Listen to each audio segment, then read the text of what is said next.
So today's topic is making preparation for applying to your dream college, how to spend it 4 years in high school. And so this topic I gave last year, and it was in Chinese. And many parents joined, and but kids many times don't understand Chinese very well. So that's why I'm giving it in English, and anyone who understands English can join. So let me just start with a kind of a situation called the December 15 calls or text, whatever you have them. Because every year I have students who applied to colleges and then they got screwed up for some reason. And then, the parents, typically mom would call me and ask me, hey, what's going on? Is the essay wrong? Sometimes I found that not just the essays are wrong, but typically the preparation of the student had made was inadequate. As a result, you can imagine the essays they have written are not adequate either. Okay, so then I found like both. Okay, preparation and presentation both have trouble. So my point here is that you don't want to fight unprepared wars. Okay, college application is not something you should start to worry about in 12th grade. Too late, way too late. Okay, and so you need to start when? Typically at latest at the beginning of high school years, ninth grade, and some of the students start to prepare in middle school already. Okay, and some students are called geniuses, but the geniuses are made. They're trained. They're not. There are no like a real geniuses. Okay, so that's why make sure that you prepare your children early on. Now, too many students are, and then let's talk about like a 12th grade. Okay, so when the students like go move on and then to 12th grade, they think that they can handle the process, the application process. But the problem is many students are overconfident in writing college application essays till it's too late. They found out it's too late. So most students in my SAT English class understand every word in the question, but do not really understand the question. As a result, they can't best present themselves. So for instance, like this last 2 weeks ago, I assigned in my class a topic from Carnegie Mellon. And so they submitted their essays to me one weekend ago. And I reviewed the essays and sent my feedback to them. And this time, no exception, everyone failed. Everyone failed on that topic. So how did that happen? Oh, because Dr. Wang is really mean to his students. Yes? No. Look, an essay has like answered the question properly or not is very objective. It's not subjective at all. Okay, as many of you think. It's objective. So when you write an essay, you obviously want to sell yourself to the admission officers, right? You want to show, I'm cool, I'm good. Please admit me. Exactly. So that's your job. Sadly, many students don't understand that point. They just write whatever they want to write and to piss off the admission officers. Now are you happy? They kill you. So that's why that's not the way to go. And many students not even aware they are pissing off the admission officers. Okay, so that's why when you write bad essays, there are two possibilities. One, you are poorly prepared. That's why you have written terrible essays. Two, no, you are very well prepared, but you don't know how to sell yourself. As a result, the result is still bad. So that's why I don't want to see either way, because either way, it's bad. It's bad. The result is bad. Okay, so that's why it is important that you prepare yourself well and present yourself well. Both are important. So let's take a look at these questions that students wrote. My students wrote in my SAT English class, okay? So these are two Yale questions. Number one, what inspires you? You have only 200 characters. Many students are fooled by these short answers. They think only 200 characters. Isn't that easy? No, the shorter, the more difficult. like a Stanford has those 50-word questions. Oh, yeah, those questions are really difficult as well. So yeah, you don't want to, like a Launch X is a summer program. It's prepared for students who are interested in business and students who are interested in technology. All its essays are very short, sometimes 5 words, sometimes like 100 characters, so and so. So that's why those questions you don't want to be fooled to think they are easy. And acceptance rate 16%, very low. That's why you have to treat every question very carefully. So take a look at this answer. Okay, what inspires you? This question sounds inconsequential. And take a look at the answer. There are a few different things that inspire me. Wait a minute. Why did you write this way? The question is asking you what? It's singular. See, inspires. It's singular. So when you tell me a few different things, that is already off track. Like my parents. What? Why do you talk about your parents? The question is asking you what inspires you, not who inspired you. Do you understand English? Oh, you sound so mean. No, no, no. Look, I have to stick to the question. You have to stick to the question as well. Agree?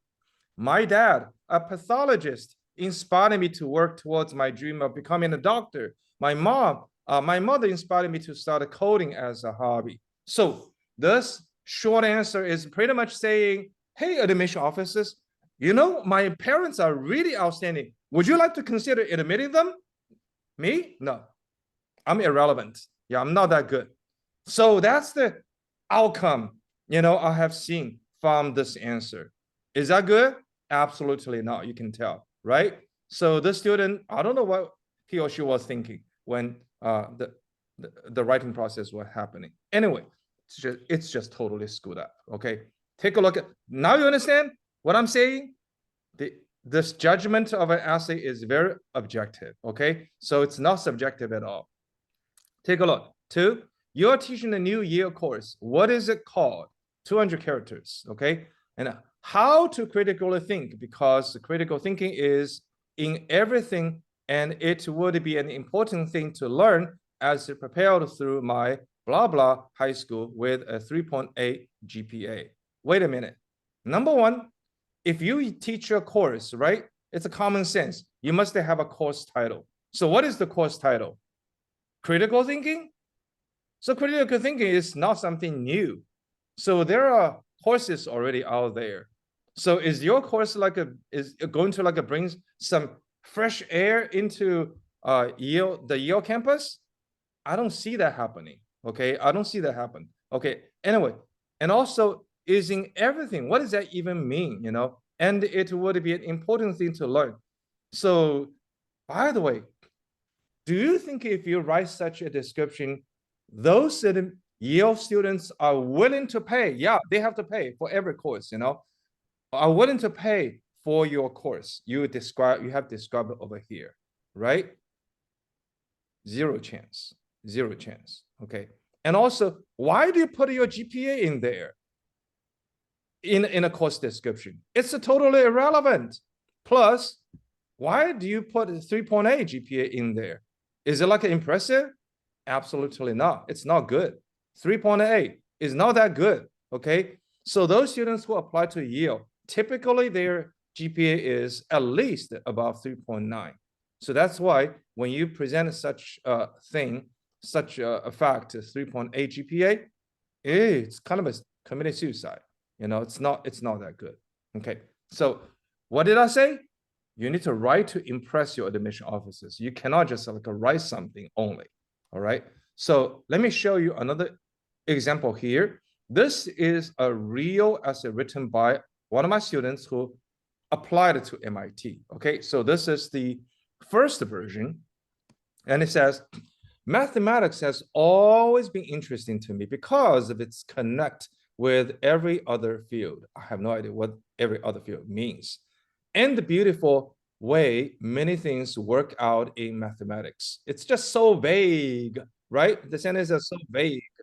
I have always loved math and have participated in numerous math competitions such as the USMO and AMO. All the last two, but did you win? I don't care about you participated or not. I only care about it. Did you win? Okay, and what did you win? Okay, over the last 2 summers, I have attended the honors summer math camp and done research on standard Young tableau and 3D surface reconstruction, and was published in the Journal of Combinatorics. Okay, so that's still obviously seems like it has something. It's not some has nothing. Okay, so he does have something. Why MIT?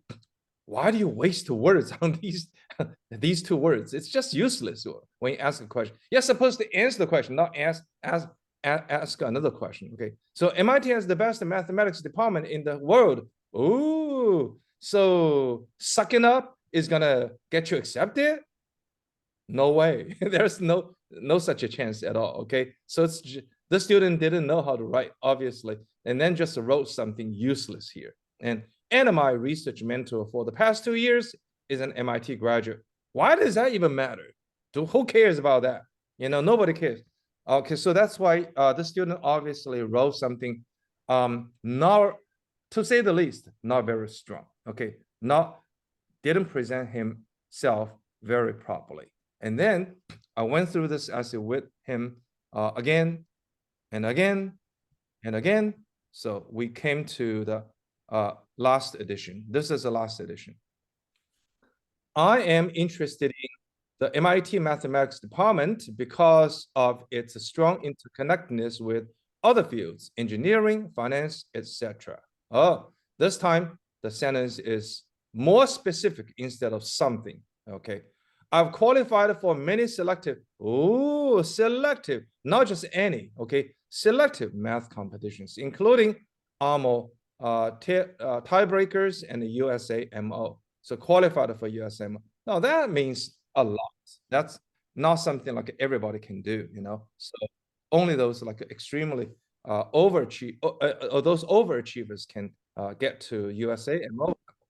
Over the last 3 summers, I researched the standard Young tableau and the 3D surface reconstruction while attending honors summer math camp. I was published in the Journal of Combinatorics and presented the paper at an IEEE conference. Ooh, that's cool. IEEE conference is peer-reviewed, and it's not easy to get into. Okay, but the student is only a high school student, so that's wonderful. I have immense interest in conducting research regarding higher vectors of metroids through the UROP. It's like a research program, and undergraduate research program, and look forward to working with inspiring faculty such as Professors Richard Stanley and Alexander Potnikov. So this time, both how outstanding I am is presented, and why I have to apply to MIT, the motivation, is also very well presented. This student did get into MIT later on. Okay, so that's why, as I said, it is important that you have prepared yourself well, and then you prepare yourself well too. All right, so let's come back to talk about this philosophical question. Okay, why do we need to enter a top college? Okay, a selected college. Yeah, so whether to join a selected college is a matter of attitude, right? So you need to try your best to reach the top. That's typically what people want to do. There are many types of selected colleges, and pick one that fits your need, of course. So whether you can, for instance, like some of my students want to be an artist, and they simply just want to join a marvelous art school like our Rhode Island Institute of Design. Nothing is wrong. Okay, some students want to study filmmaking, for instance, and they are determined to apply to MIT. Not MIT, sorry, New York University Tisch School. That's the best, one of the best, in the industry, in the world. So that's why you have to choose the selected college according to your own needs.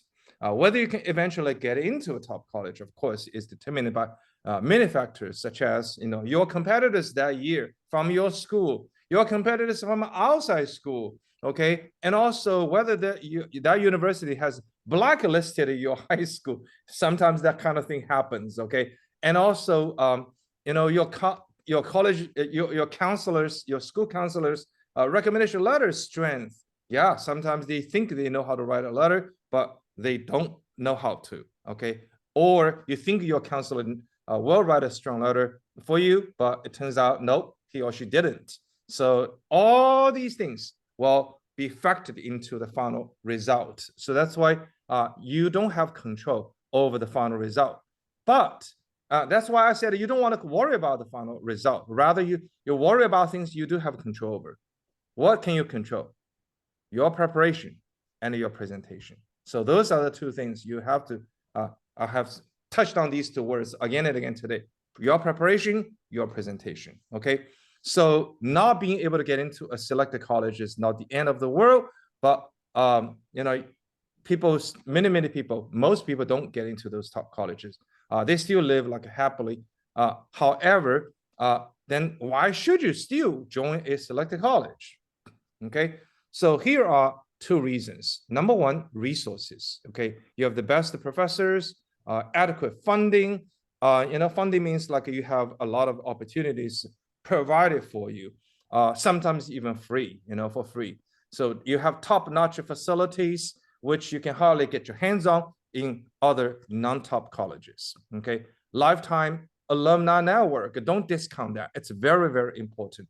So in the future, after you graduate, if you want to run your own business, establish your own business, you want to find partners, or you want to find resources, you want to find a job, all those alumni will make a huge difference for you, especially when you graduate from a top college. So, and the resources will impact the students' horizon, your view of the world. Okay, your future career will be affected positively, hopefully, and also your future family. You never know that in those 4 years or beyond those 4 years, you're gonna get married with a, like alumni. So that's why it is important that you try to get into such a college. Sometimes you will even impact. Legacy is still there. You cannot deny the fact. Okay, someday will be gone. We don't know. Okay, so your next generation may also be positively impacted because of the legacy. Possibility. All right. So then this question. Oh my, what should I say? Yeah, you utter that question in 12th grade. If anyone utters that kind of question in 12th grade, yeah, it's a little bit too late. Sorry, too late. You have to begin to think about this question, answer this question starting in 9th grade, because you need to build up your credentials, right? You have to build up your credentials. You cannot just like, oh, I don't know, what I want to say. Yeah, kind of thing. So let me tell you my interview stories, So in 11th grade, okay, in 11th grade, toward the end of 11th grade, okay, and also at the beginning of 12th grade, I have a lot of students who approached me, and the parents approached me, asking me, hey, Dr. Wang, can you help me apply to colleges, okay? I normally, if I have space, I always try to accommodate their requests. Then I'll ask and have a short interview, informal, to get to know each other a little bit more. And please send me your resume. And then they sent me their resumes. And I asked them a typical question. Do you know what you want to study as a major in college? Do you know how many students don't know don't know? Many of them, okay? Over half of them don't know what they want to study as a major in college. That is really dangerous because many colleges, how many? Over 80% of the colleges have a question. Yeah, pretty much it means why us? Yeah, why don't want to apply to us, right? And so if you don't know what you want to study, you're gonna have a terrible time to answer that question. You're gonna write gibberish. Yeah, so that's why for that question, what do you need to say? Number one, what major I want to study. Number two, why I want to study that major. Number three, why I want to study that major at your university. One more time. What major? Why major? Why you? Okay, why you? So that's why you have to know a major. You can say, can I claim undecided? Those colleges, I'm talking about top colleges, selected colleges, not like a regular state colleges, okay? So state colleges, oftentimes they have an acceptance rate way above 50%. So they need the students. So even if you say undecided, I don't know, they will still say welcome, so long as your GPA is over 3.0. Okay, 3.0 is usually the cutoff for many state colleges to reject students. So for those top colleges, they usually look for a GPA that is close to 4.0. Okay, unweighted. So that's why it is very important that you do know what you want to study as a major. All right, so 2 pillars in college application process, everyone. Okay, one is GPA. GPA is extremely important because it's a collection, it's an average of your course grades. So that's why based on GPA, your admission officers can tell how strong you are. However, with all that said, GPA is all relative, okay? Relative to what? To your fellow students in your school. Your GPA will never be used to compare GPAs from other students from other colleges. It makes no sense. So no sense to do that. Okay, so it's only compared with the students from your own school. So that's why if you have like 5 students apply to Stanford at the same time, for instance, okay, it can be Carnegie Mellon, Rice, Cornell, whatever, colleges. Let's say 5 students apply at the same time. And then you have like let's say 500 students in the class. Okay, it's a large school, relatively large high school. It's obviously it's a public high school. So in that case, you have like a GPA ranking. GPA because GPA affects your class ranking. Okay, your class ranking. So you're ranked number 2. Okay, 7, 14. 22, and another student 265, let's say. Okay, do you think your GPA ranking is out there, and so then your admission office, your school counselor is going to write a recommendation letter for each of these students. So do you think your counselor is going to write a very strong letter, the equally strong letter for all these 5 students? No way. No way, right? So the counselor will fervently endorse those students who are highly ranked. You can tell, okay? So that's why your GPA must be there. And also your counselor, your admission officers will compare these 5 students as well, even if the counselor letter, let's say, doesn't even matter. Okay, please, your admission officer will see GPA, and then they will definitely pick the best, the topmost students. So that's why GPA matters. Extracurricular activities matter even more. Yeah, matter even more. Some students have only outstanding GPA and nothing else. I've seen way too many of such students, way too many. And these students, they think that they are outstanding. Their parents think that they're outstanding as well. I'm so proud of your son. I'm so proud of your daughter. I have nothing to. I have no, trouble with those parents. They should feel proud of their own kids, But when I look at these things, I have to look at these things from the college admission officers' perspective. They don't look that way, okay? They don't look as the parents look at. They have to GPA. Pretty much everyone who even dares to think of applying to those selected colleges, everyone has a high GPA, okay? So if you don't even have a high GPA, why do you even try? Yeah, why do you even try? It's totally unnecessary, okay? So that's why since pretty much everyone has a high GPA, there's nothing you can compare with, there's nothing you can compare. So it makes no sense. Quite on the contrary, extracurricular activities make a huge difference, okay? Everyone is different. So that's why we call GPA necessary condition for college admissions into those top colleges. Yeah, it must be there. It must be there, but not enough. So what is enough? Extracurricular activities.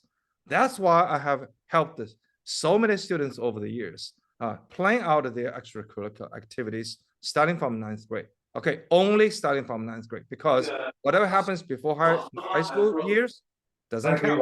他说10点。对，他说10点10分。 extracurricular activities Please are mute. sufficient. And then outstanding SAT or PSAT or ACT score is a big plus. Okay, so this year several colleges have brought back SAT or ACT as required. Okay, as a required component in admissions. So I don't want to go into the details. You can read it by yourself. Okay, so whether most colleges will do so, we don't know. However, let me put it this way. All those top colleges, if they say we recommend or something is optional, okay, you need to treat them as required. You have to treat them required because SAT or ACT score is a different dimension to show how outstanding you are. It's that simple.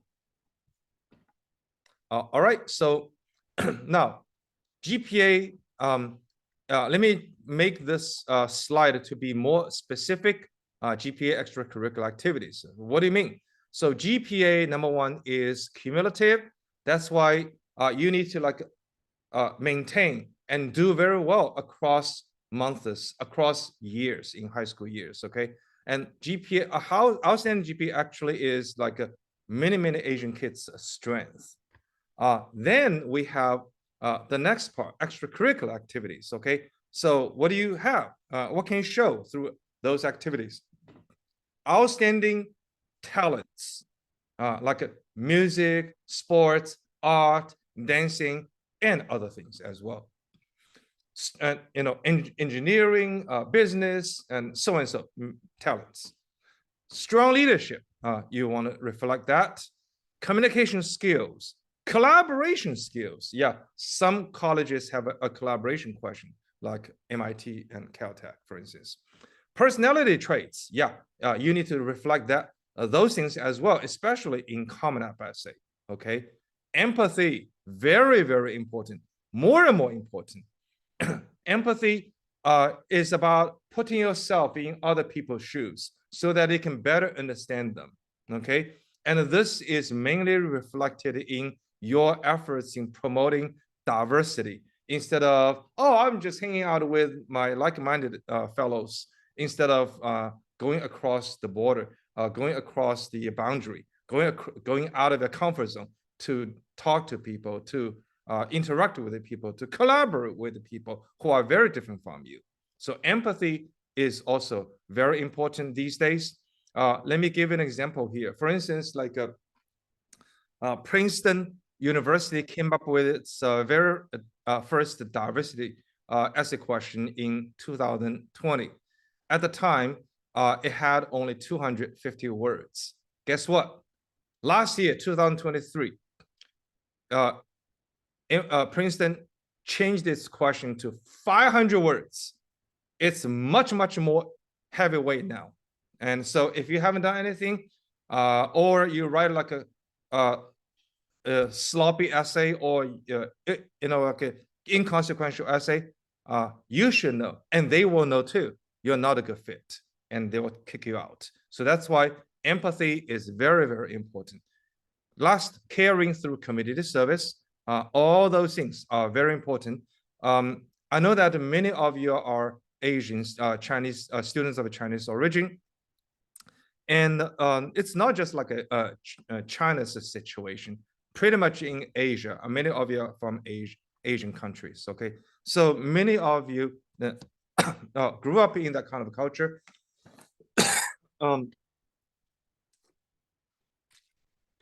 Excuse me.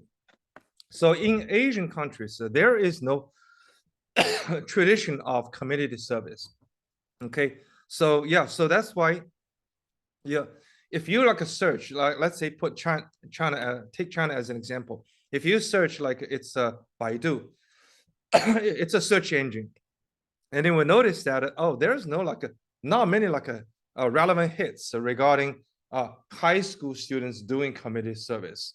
No research, no reporting, not much going on. So that's why.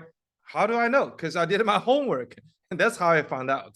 I'm a professor, so anytime when I say something, I have to have evidence to support my words. Otherwise, no one's gonna take me seriously. Okay, so that's important. Okay, so these things are called extracurricular activities. Okay, and then these, not all of these things Asian students are good at. Not all of these things. Okay, so like communication skills, yeah, many students are really weak. Asian students, strong leadership, very few students are good at that. Collaboration skills, not that good. Personality traits, not that good many times. Empathy is probably the worst many times. Okay, and caring through community service, sometimes they do something, but they don't do it very well. So why? Because I haven't seen too many cases. Okay, so um, when you see students do community service, I read their resumes. Okay, and then on the resume, they oftentimes they tell me, "Oh, I did it 1, 2, 3, 4, 5, 6, 7 things." Whoa, you did a whole lot of things. Okay, and then how long did you do that? Oh, from this year to that year. Oh, 3 years. You did a lot. Okay, and then I don't see any impact you have created. What? What do you mean? That's exactly the question students ask me when I ask them what kind of impact have you created. Their immediate response is, "What do you mean?" Okay, meaning, did you create an impact with the time you spend on serving a population? For instance, why did you go to a nursing home? Right? I want to go there to bring happiness to those people. So, did you bring happiness? Yeah, I think so. I don't care about what you think. Okay, nobody cares about what you think. Show me evidence. They become dumbfounded, and so what can I say? What can serve as evidence? They begin to think. They begin to think in 12th grade. Too late. You should have collected evidence a long time ago, so that's why it is important you create impact when you do community service. Okay, and some students do say something really silly. Yeah, create impact. Oh, I became the leader. Oh, and how about the people you serve? Did they benefit from your service? I don't know. I don't know. Okay, so it sounds like your community service is very self-serving. You serve yourself. You don't serve people. They begin to think. Then they begin to think.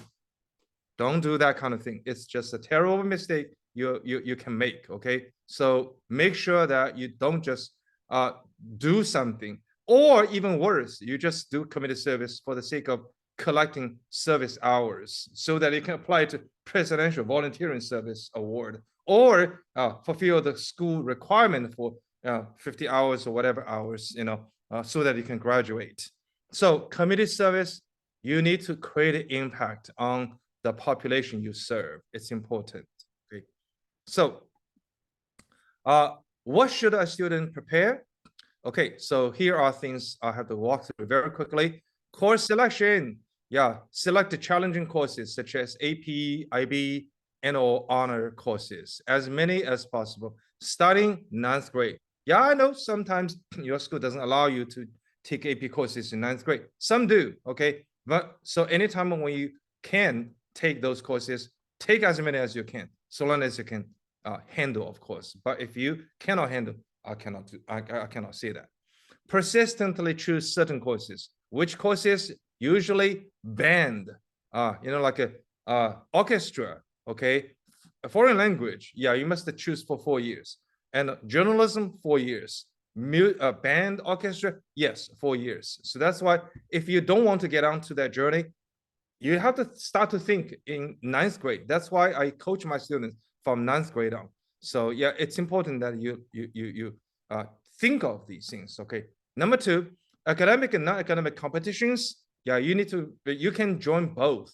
And some students have so many talents, and they join many non-academic competitions as well, such as tennis, yeah, such as music competition, piano competitions, so and so, and join as well.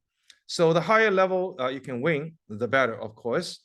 To prepare for such competitions, you have to join school clubs and take advanced courses, So for academic competitions, yeah, you do. Okay. So for instance, what do you want to compete in? I want to compete in economics. I want to compete in robotics, so and so. those are like academic competitions. You have to be prepared before you go. So when do you begin to prepare for those competitions? Middle school.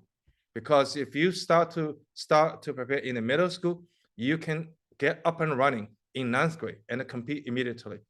Many students are not prepared. They start to compete in 10th grade. Is that too late? No, not really. But you lose 1 year. So that's why you have a better chance to win and to win bigger if you start in 9th grade. That's my point.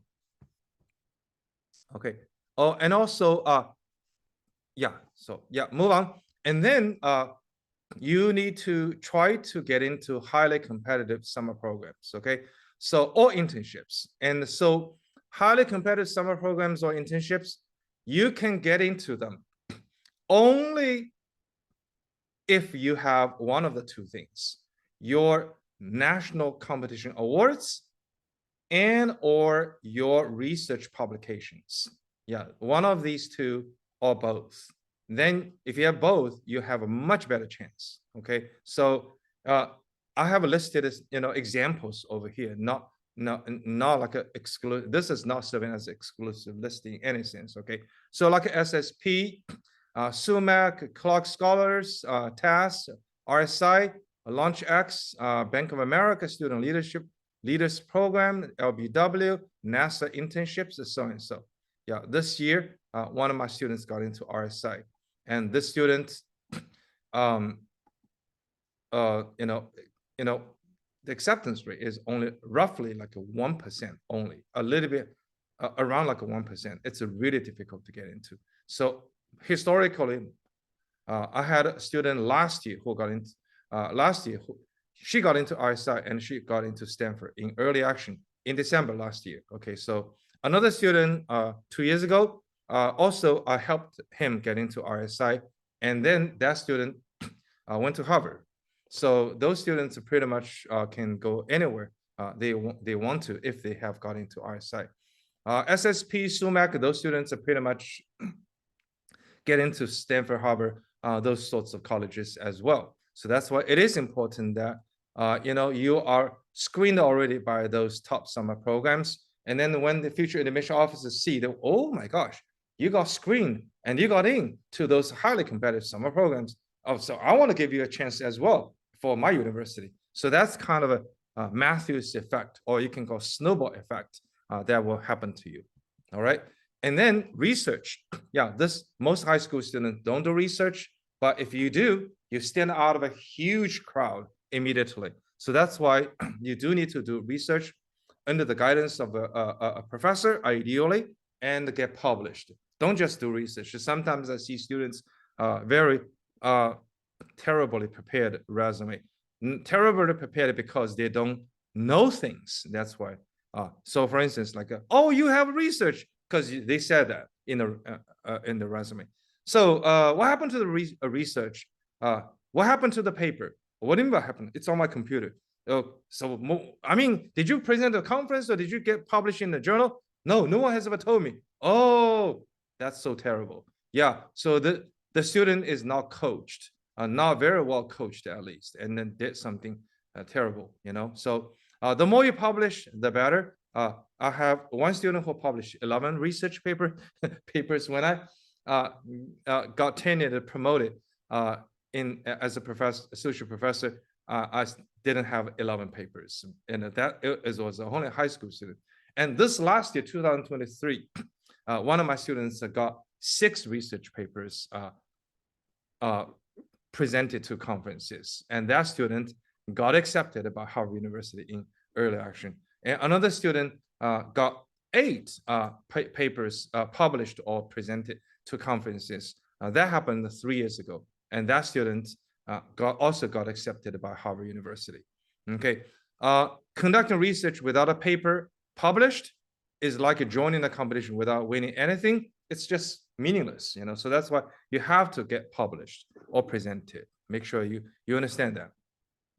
Okay, and next one is clubs and the community service. Have grouped them together because those are the places where you can best grow your leadership. So you want to become the president of your school club, not in 12th grade, too late. at the time you're applying to colleges and you want to claim, under my leadership, we have accomplished blah, blah, blah. And guess what? I just became the president last week. There is no chance you can say, I accomplished whatever, whatever. So that's why ideally you start to become the president of a club in 10th grade, meaning you establish one. You are the founder and you are the president. At latest, you become the president in 11th grade. Okay, latest. Okay, so only join in terms of clubs, only join the necessary ones and to become the president. Yeah, you can start with being nobody, no problem. Sometimes you want to climb the ladder of the career. Yeah, no problem. But you don't want to be in a no name. You don't want to be like a nobody all the time. And so that way, it's not helpful at all. Okay. You need to develop at least the 2 community service projects. That is important because you will have a chance to talk about it in one of the supplemental essays, because some colleges do have a community service question, like a Princeton, for instance.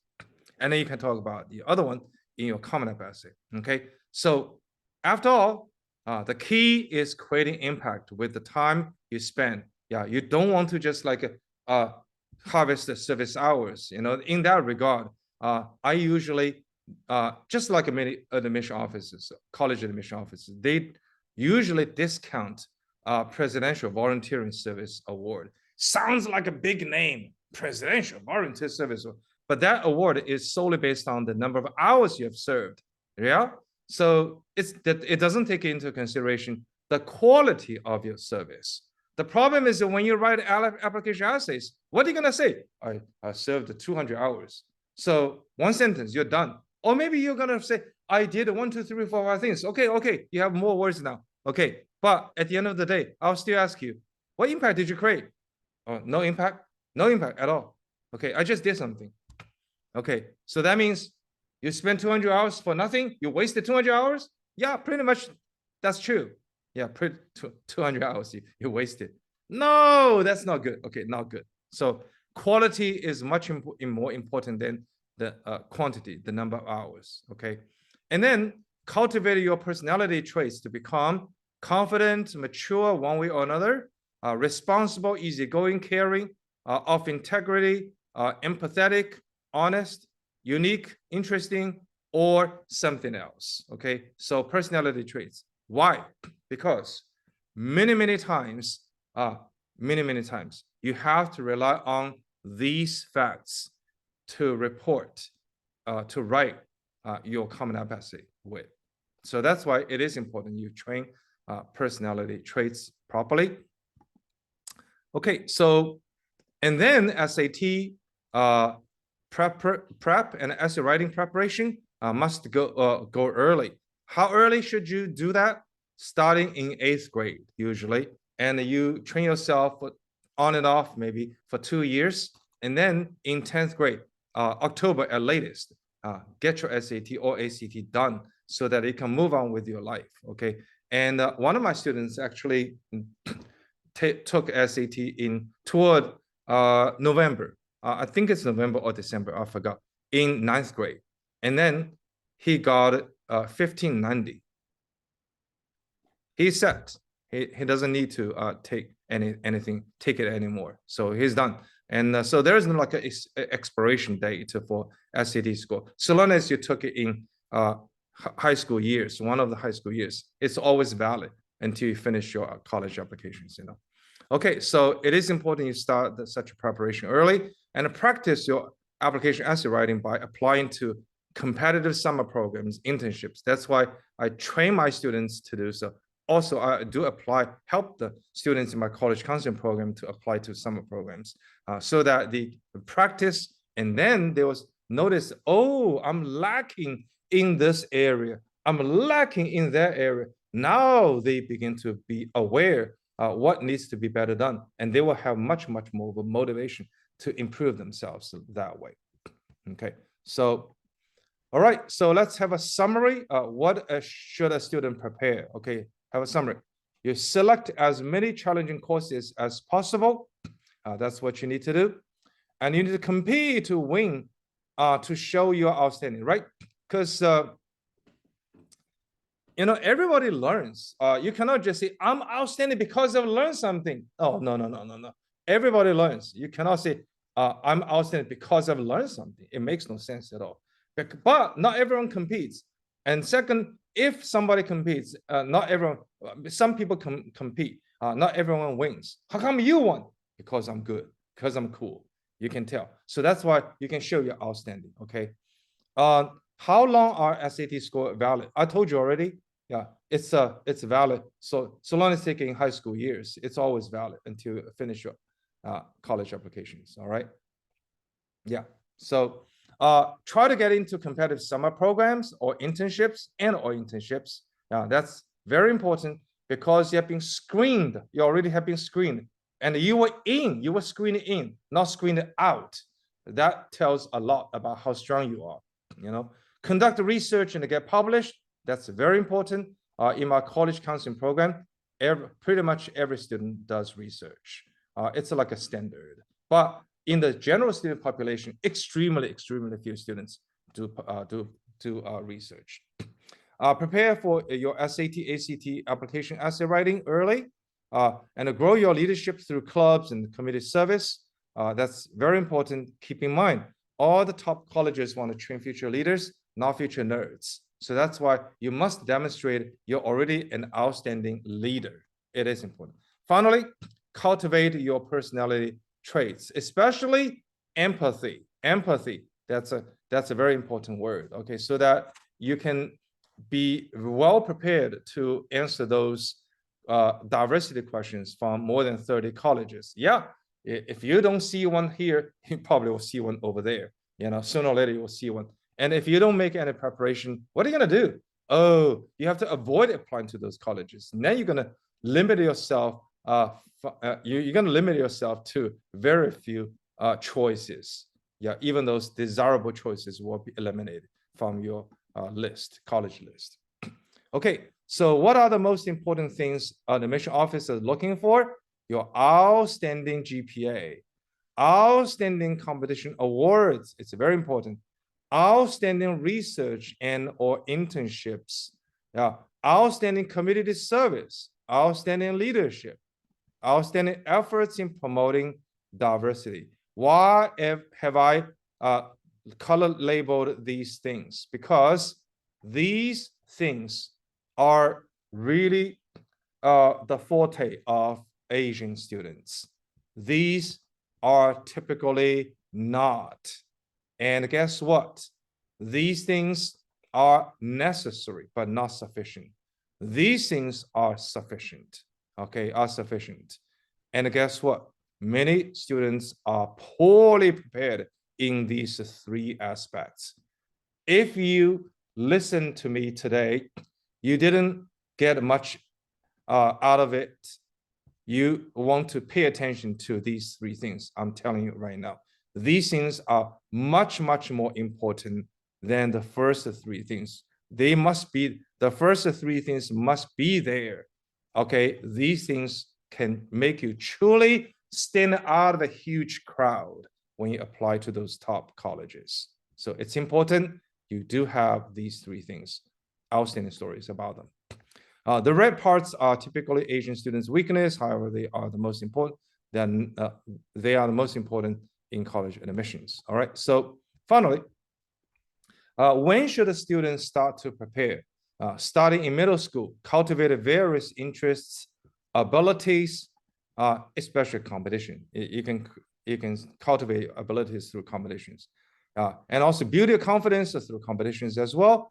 And also build your personality traits. Okay, some students are so quiet, and then those quiet students, logically, nothing is wrong with them being quiet, but many of these quiet students lose opportunities big way. Okay, so that's why ideally you just open yourself up as much as you can early on, so that you can start to compete right after you enter high school and become a leader. So those are things. And all need your good personality traits, okay? Each person has his or her unique path. No need to force or conform to some like a path or paths. Yeah, some excel in sports.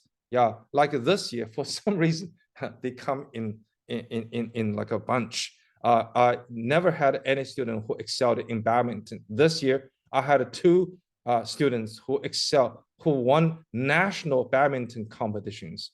They won big in national badminton competitions. Two of them suddenly. And then excel in music, or sometimes they excel in art, while some more, most students choose to excel academically. Hey, nothing is wrong. It's your path. You carve for yourself. For those students who excel in a sport, listen carefully, okay? You also must excel in one academic subject area. Okay, so because I had such questions from parents many times, my kid is in the varsity team, and so should he or she continue? I have no idea whether he or she should continue. The question is, did your kid win nationally, or at least, or internationally, or at least state-wise or province-wise? If not, why do you even continue? So you have no chance to win anything. That means you pretty much just like gonna waste your time. Unless you want to say, I don't care, I just want like energize myself, I want to build a good body. Hey, I have no trouble with that. You can continue to do it, so long as you're willing to spend the time at the risk of sacrificing the time for your academics. It's up to you. Okay, so my point here is that no matter what path you choose, okay, you need to excel. That's the key word, excel. Okay. Do they get to better college if they excel in badminton competition nationally? They have a better chance because all those top colleges want different kinds of talents. You never know. So for instance, like 1 year, I helped this girl who excelled in martial arts. Martial arts? No, that's not like a mainstream sport in America, right?